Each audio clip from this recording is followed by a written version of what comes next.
everyone. In today's video, I'm going to show you guys how I painted this. So there's this really cool art company called Trekell art supplies. I used to call them Trekell before I knew that it was pronounced Trekell. I still am like on team Trekell because I think it's a funnier and more fun word, but that's just me. But every single year they do this pet portrait competition and they have this custom panel for it. And all you have to do is buy the panel from them and then paint a portrait of your pet or your friend's pet or somebody's pet and submit it by hashtagging, Trekell Pets 2025 and, tag them and post it on social media. And that's how you enter to win. Now, every single year I buy the custom panel for it, and every single year I don't do it. It's not because I don't want to. It's just because I either don't have time or I get extremely busy and completely forget and miss the deadline. Or in some cases, I get too much in my head because I really, really hate art contests because it is not fair in any way, shape, or form. It's 100% based on a subjective person's opinion. So I just am always been very anti art competitions or art contests, but I don't think that this is coming from a bad place. I just think it's a fun way to, for this company to, sell some panels and also highlight a lot of cool and upcoming artists or, people that, just want to share images of their pets and have a lot of fun doing it. So I was like, you know what, let's do it. Finally, I buy the panel every single year. Let me do it and let me paint a portrait of my pet. Now, all of Trekell's panels are actually wood, I believe they're birch panels. I personally don't really like painting on wood, so I did add canvas to this, which was not easy considering how unique of a shape this panel was. And for the background, I decided to paint the background first, which is something I never do. I usually just go straight on top of the prepped gesso, and I like black gesso, obviously. And so I just did a really loose background and I used some really pretty colors that I don't typically get to use. And then of course, the way that I like to paint is alla prima, which is wet on wet.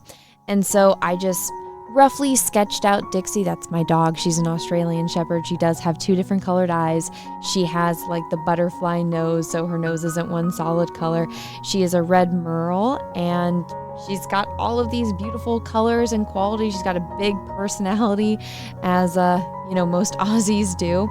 And so my goal was to try to capture all of the different colors and the uniqueness that an Aussie's coat has, while also using a technique that I never really done before, which is something I've seen the old masters, if you look at John Singer Sargent's work or Rembrandt, it's from far away it looks like this really detailed, realistic painting, but when you get up close you can see those chunky brush strokes, and I've never personally been comfortable doing that. So I was like, hey, I'm trying a bunch of new things, I might as well try that.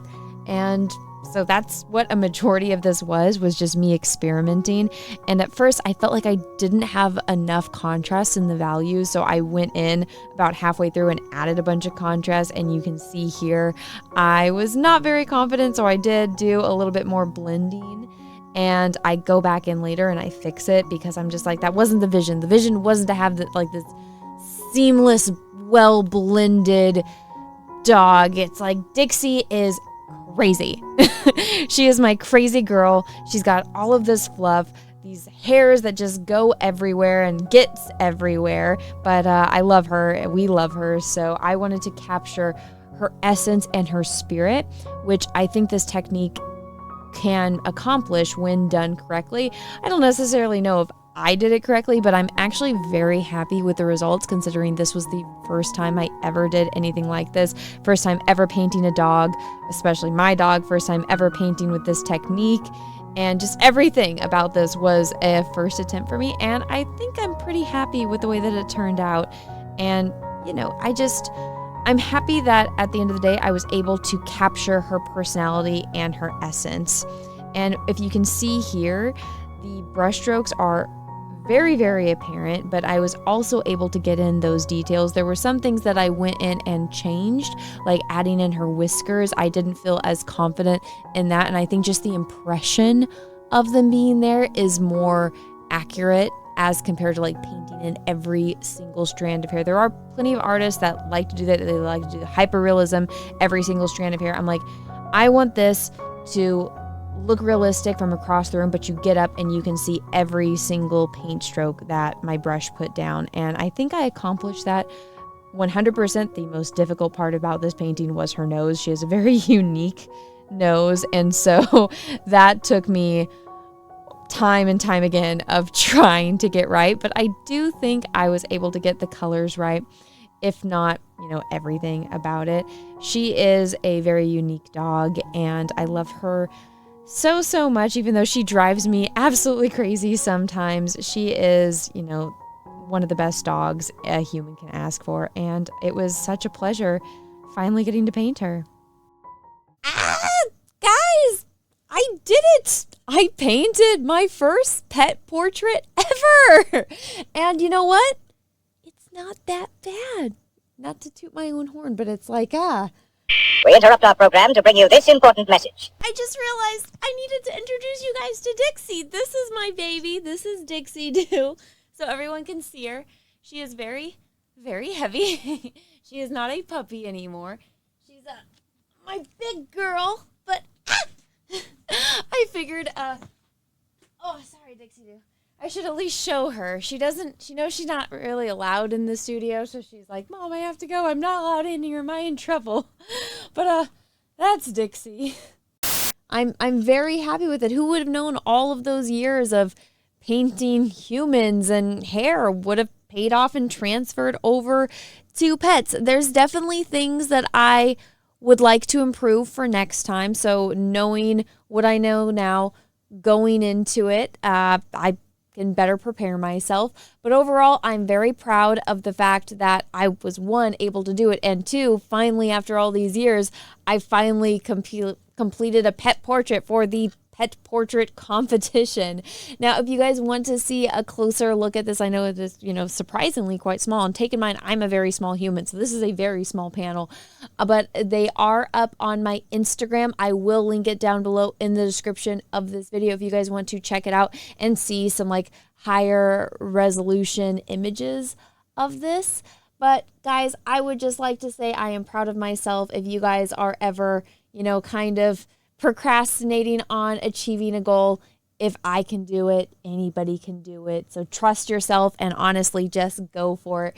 But anyways, everyone, thank you so much for watching. Let me know what you think down below in the comments. If you guys have any questions about materials or anything like that, or technique, anything, let me know down in the comments and I will do my best to answer them for you. But guys, until next time, thank you so much for watching. I hope you guys all have a great rest of your day, morning, evening, afternoon, wherever you are in the world. And if you guys are new here and you like this video, my content, you want to see more of, maybe take a minute, smash that subscribe button and ring the bell for notifications. Make sure that the bell is set to all, that we actually get notifications when I post videos and I do live streams. Until next time, may the force be with you, because we are really, really, really going to need it. Bye, everyone. Hey everyone, thank you so much for supporting my videos and watching my content. If you guys would like to support the channel further, go over to my Etsy and check it out. I got a lot of cool stuff over here. I have postcard prints, stickers, posters, bookmarks, lots and lots and lots of stuff over here. A lot of it is from videos that you guys have seen here on my channel, and I'm always adding to it. So go and check it out. The link is down in the description of this video. Thank you. Hey, want to send me some mail? Cool. Send it to Anna, TSWG, at P.O. Box 28171, Santa Ana, California, 92799-8171. Thank you so much. Have a great day, everyone.